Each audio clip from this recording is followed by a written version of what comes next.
kabar semuanya? Semoga kita selalu sehat dan selalu dalam lindungan Tuhan. Kita akan memulai sekolah minggu kita pada hari ini, tetapi sebelumnya kita akan doa pembukaan. Mari kita berdoa. Tuhan, terima kasih atas berkat-Mu sepanjang minggu ini. Sekarang kami akan memulai sekolah minggu ini. Kiranya Engkau memberkati kami agar dapat mengerti pelajaran dan berkati juga guru kami yang menyampaikannya. Terima kasih Tuhan, haleluya. Sekarang kita akan baca ayat hafalan dari Kisah Para Rasul 17 ayat 23. Sebab ketika aku berjalan-jalan di kotamu dan melihat-lihat barang-barang pujaanmu, aku menjumpai juga sebuah mesbah dengan tulisan kepada Allah yang tidak dikenal. Apa yang kamu sembah tanpa mengenalnya, itulah yang kuberitakan kepada kamu. Kisah Para Rasul 17 ayat 15 sampai 35. Paulus di Athena. Sementara Paulus menantikan mereka di Athena, sangat sedih hatinya karena ia melihat bahwa kota-kota itu penuh dengan batu-batu. Karena itu tempat ibadat dia bertukar pikiran dengan orang-orang yang suci dan orang-orang yang takut dan di pasar setiap hari dengan orang-orang yang mencintainya. Dan juga beberapa ahli fikih dari golongan Epikuros dan Stoa bersoal jawab dengan dia, dan ada yang berkata, apakah yang hendak dikatakan pelajar ini? Tapi yang lain berkata, rupa-rupanya ia adalah pemberita ajaran dewa-dewa, sebab dia memberitakan tentang Kristus dan tentang kebangkitan. Lalu mereka membawa menghadap dia Areopagus dan mengatakan, bolehkah kami tahu ajaran baru mana yang kau ajarkan ini? Sebab engkau memperdengarkan kami perkara-perkara yang aneh. Karena itu kami ingin tahu apakah arti dari semua ini. Adapun orang-orang Athena dan orang-orang yang tinggal di Athena mempunyai waktu untuk sesuatu orang yang lain untuk mengatakan atau mendengarkan segala sesuatu yang baru.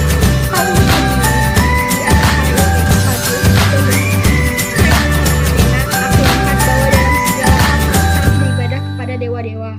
Sebab ketika aku berjalan-jalan di kotamu dan melihat barang-barang pujaanmu, aku menjumpai juga sebuah mesbah dengan tulisan kepada Allah yang tidak dikenal. Apa yang kamu sembah tanpa mengenalnya, itulah yang kuberitakan kepada kamu. Allah yang telah menjadikan bumi dan segala isinya ialah Tuhan atas langit dan bumi, tidak diam di atas kuil-kuil buatan tangan manusia, dan juga tidak dilayani oleh tangan manusia, seolah ia kekurangan apa-apa, karena dialah yang memberikan nafas dan hidup dan segalanya pada. Dari satu orang saja ia telah menjadikan semua bangsa dan umat manusia untuk mendiami seluruh muka bumi, dan ia telah menentukan musim-musim mereka dan batas-batas kediaman mereka, supaya mereka mencari dia dan mudah-mudahan menjamah dan menemukan dia, walaupun ia tidak jauh dari kita masing-masing. Sebab di dalam dia kita hidup, kita bergerak, kita ada, dan seperti yang dikatakan juga oleh pujangga-pujanggamu. Sebab kita ini keturunan dari Allah juga. Karena kita berasal dari keturunan Allah, kita tidak boleh berpikir bahwa keadaan ilahi itu sama seperti emas atau perak atau batu, ciptaan kesenian dan keahlian manusia. Dengan tidak memandang segi kebodohan, maka sekarang Allah memberitakan kepada manusia bahwa di mana-mana supaya mereka harus bertobat. Karena ia telah menetapkan suatu hari pada waktu di mana dia akan adil menghakimi dunia oleh seseorang yang telah ditentukannya, sesudah ia memberikan kepada semua orang itu suatu bukti tentang hal yang membangkitkan dia dari antara orang mati. Ketika mereka mendengar tentang kebangkitan orang mati, maka ada yang mengejek dan ada yang lain berkata, lain kali saja kami mendengar engkau berbicara tentang hal itu. Lalu Paulus pergi meninggalkan mereka. Tetapi beberapa orang laki-laki menggabungkan diri dengan dia dan menjadi percaya. Di antaranya adalah Dionysius, anggota majelis Areopagus, dan seorang perempuan bernama Damaris, dan juga orang-orang lain bersama dengan mereka. Selamat pagi adik-adik yang dikasihi Tuhan. Kembali lagi kita bersekutu dalam sekolah minggu kita pada pagi hari ini secara online. Pada hari ini kita belajar dari pelajaran yang ke-12. Judul pelajarannya kita pada hari ini adalah Aku tahu yang kamu tidak tahu. Kebenaran firman pada hari ini diambil dari Kisah Para Rasul 17 ayat 16 sampai 34. Sebelum kita memulai pelajaran kita pada pagi hari ini, mari kita bersatu di dalam doa. Bapa yang kami sembah, di dalam nama Tuhan Yesus Kristus, kami mengucap syukur untuk hadirat Tuhan. Kami mengucap syukur untuk penyertaan Tuhan, kebaikan Tuhan bagi kami sepanjang hidup kami hingga sampai pada saat ini. Tuhan, kami ingin memulai sekolah minggu kami secara online. Mari Tuhan Engkau tolong dan memberkati kami pribadi lepas pribadi di rumah kami masing-masing ketika kami mendengar kebenaran firman-Mu pada pagi hari ini. Biarlah Roh Kudus Tuhan yang memberi hikmat dan pengertian dan tinggal bersama kami untuk kami mengerti rencana dan maksud Tuhan di dalam kebenaran firman yang kami dengar pada hari ini. Mari Tuhan, kami siap untuk mendengarkan kebenaran firman Tuhan. Bukakan hati, pikiran kami Tuhan. Hanya di dalam nama Yesus Kristus yang hidup, kami bersyukur dan berdoa. Amin.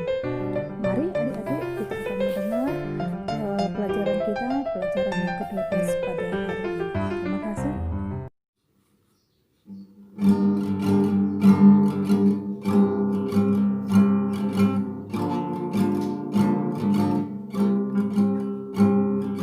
Kau hiasi kehidupanku dengan kemurahan-Mu.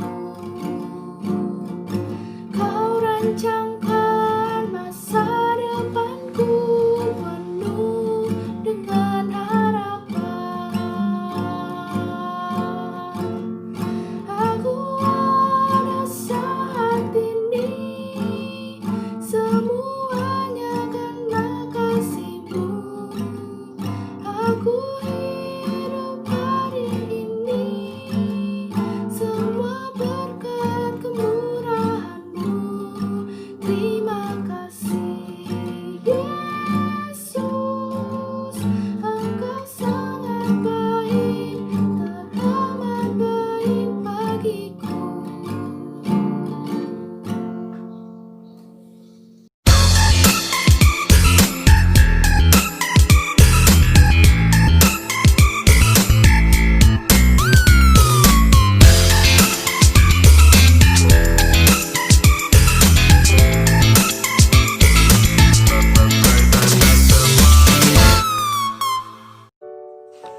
Sementara Paulus menantikan mereka di Athena, sangat sedih hatinya karena ia melihat bahwa kota itu penuh dengan patung-patung berhala.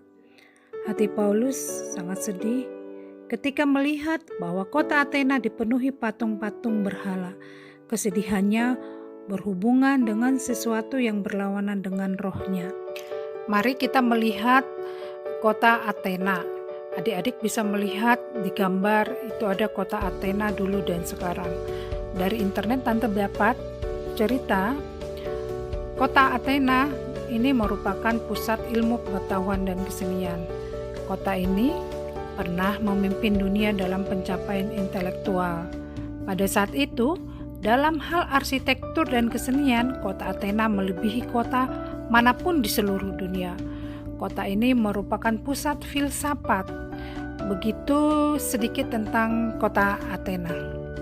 Saat Paulus melihat di kota Athena ternyata penuh dengan patung-patung berhala, membuat Paulus untuk memiliki motivasi untuk memberitakan firman Tuhan dengan cara bertukar pikiran dengan orang-orang Yahudi dan orang-orang yang takut akan Allah. Bahkan dengan orang-orang setiap hari dijumpainya di pasar.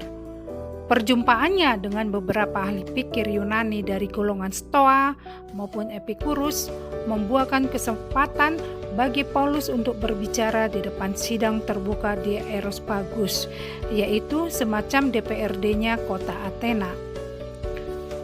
Peluang emas yang dipakai Paulus untuk menjelaskan secara tuntas mengenai Allah sebagai pencipta, yang juga Tuhan atas ciptaannya, serta tidak tinggal dalam kuil buatan tangan manusia. Allah sedemikian tidak dilayani oleh tangan manusia. Sebaliknya, Dialah pemberita dan penopang kehidupan manusia. Paulus kemudian mendorong semua pendengar agar mereka mencari Dia seraya mendoakan agar mereka dapat menjamah dan menemukan Dia.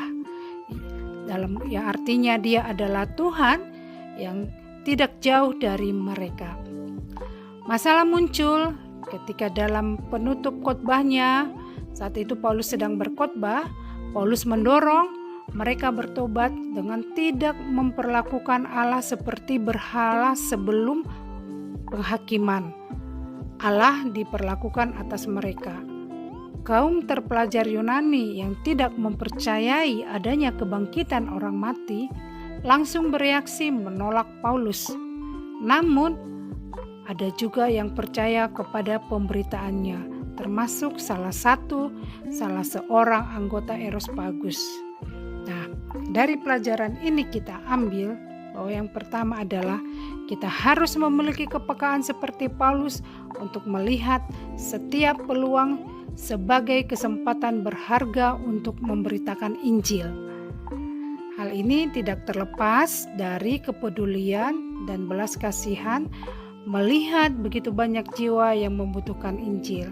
Kemudian kita belajar dari konsistensi Paulus untuk memberitakan kematian dan kebangkitan Kristus yang merupakan intisari daripada Injil.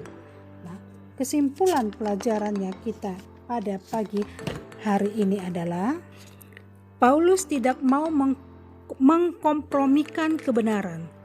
Dengan jelas, ia menunjukkan kesia-siaan dari penyembahan berhala dan menyatakan dengan gamblang bahwa Allah ingin semua orang bertobat.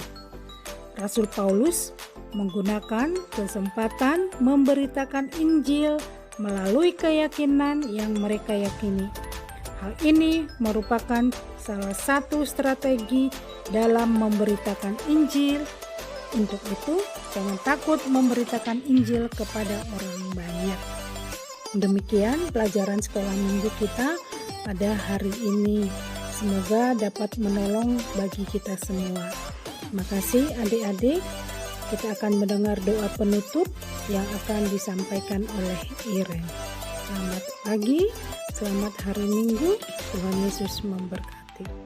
Mari teman-teman kita bersatu dalam doa. Tuhan Yesus, terima kasih atas berkat-Mu pada hari ini. Kami telah mengikuti sekolah minggu online. Kiranya pelajaran ini dapat kami pahami dan dapat kami lakukan dalam kehidupan sehari-hari. Jauhkanlah kami dan guru-guru sekolah minggu kami dari penyakit yang sedang beredar pada saat ini. Dalam nama Tuhan Yesus kami telah berdoa mengucap syukur. Haleluya, amin.